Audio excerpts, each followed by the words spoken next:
everyone, welcome to the Mini Minimalist. My name is Ruby and today I'm going to be talking about how I became an extreme minimalist at the age of 12. It started about 2 years ago, before high school began, in the summer holidays. It was a time when I wasn't that well on the inside. The best way to kind of distract me from that was to start getting ready for school, even though we were only like halfway through the summer holidays. As I said that, my mum said she would show me a person called Kondo. I just did a video about that on how to KonMari fold, and I talked a bit about Kondo. I watched one of her speeches, which you can find on YouTube. I will link it in the description because it is the first thing that made me think more about getting rid of things. I had a really small room at the time, and because of that, having a ton of stuff also didn't help. And it was basically filled to the brim with things. I don't even know how it was physically possible to have that many things in my room, but I somehow did, and it wasn't making me feel any mentally better than I was at the time. During the summer holidays, I moved all of my things to this room here. It's really big and clean, and it had a big double bed in the center and 4 cabinets.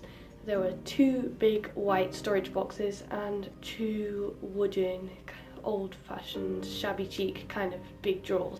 Because this used to be my parents' room, so it had loads of storage in it, I read KonMari's 2 books, Spark Joy and Life Changing Magic of Tidying Up, but I think I definitely found the speeches more inspiring than listening or reading her books. When I moved rooms, I thought that I wouldn't really need to declutter anymore because I had a bigger room and it didn't look like I had a lot of stuff anymore.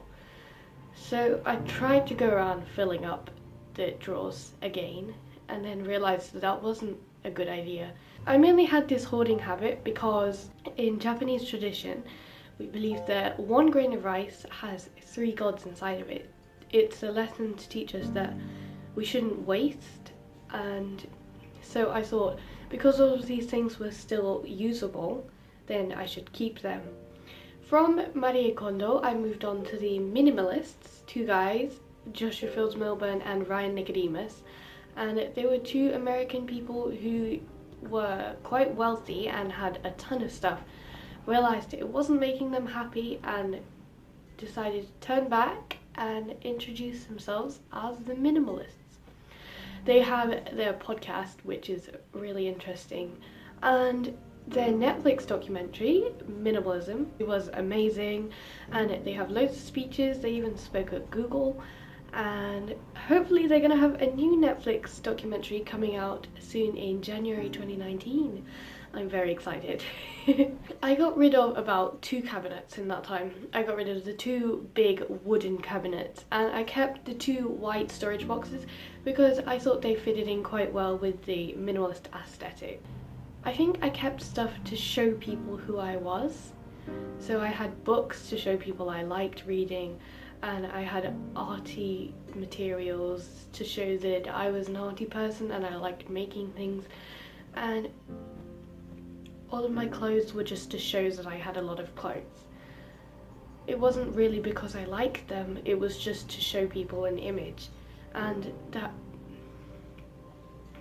giving someone an image is no good, but really communicating with someone and telling people about who you are is much more interesting than showing them all of the things that you have, because things are supposed to be our assets in life. They're tools to help us. That's what we did when we were cavemen, and we only kept the things which we needed to keep us alive. And we've kind of forgotten about that now, and people only keep things to show people that they have things and that they're rich enough to afford things. But we've lost the idea of why. Anyway, back to my minimalism story. After the Minimalist, I started watching more minimalist YouTubers because they came up on recommended, like Kraig Adams, who's pretty funny, and not much of his channel is based on minimalism, but it's really interesting to like see his wonderful filmmaking and digital minimalism, etc. And Matt D Avella, who does a podcast with different minimalists and other interesting topics. Break the Twitch, who focuses more on like healthy habits and how to build your way up to make yourself happy. By that time, I think I'd gotten rid of the 2 cabinets and I replaced it with just 1 cabinet, which is the one that I have currently. It's just a big white block with 6 drawers in. And I was able to keep all of my stuff in there. It was still pretty cluttered, but at least all of my things managed to fit in 1 drawer. By now, I'd kind of forgotten about Japanese minimalism like Danshari and KonMari method, but I reverted back to that at the end of my sort of complete decluttering phase with Fumio Sasaki's book, Goodbye Things. Fumio Sasaki helped getting rid of sentimental items, and I managed to get rid of tons of things like school books because I realised I didn't even particularly enjoy school ever, and there was no reason to hold on to those kinds of things. I still have 3 small teddy bears. I think I do appreciate them being there, even though I don't keep them in my bed, and I don't know. I'm not really sure what you do with teddy bears. I do value them, so that is one of the reasons why they're still in my room. I do still have a drawer dedicated to sentimental items. I like to have all of my things spread out in different places, so not crammed into one space. So after I decluttered so much stuff, I'd sort up my bed frame as well, because underneath of this bed frame there was still loads and loads of stuff, so which wasn't mine, it was like my parents', because this was my old parents' room. So I just moved the stuff out of there and sorted up the bed frame, took out all of the screws, and we put it in the fire. It was January, so pretty cold season, and it seemed like a pretty good idea, and my bed frame probably lasted about a month of keeping us warm. Another benefit of throwing away your bed. For me, all of my things still seem just as much as I had before. I don't miss anything that I've thrown away at all.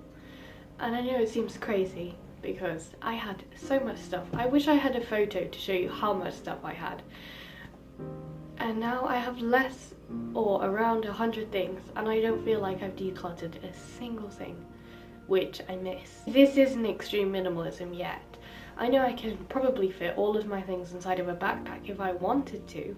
And I don't think I ever will stop decluttering things. Right now, I have a pile of clothes that I'm currently trying to give to the charity shop. I do appreciate all of my things, and I think that minimalism is trying to live with the least amount of things without feeling like you've got rid of anything. Things are something that we need.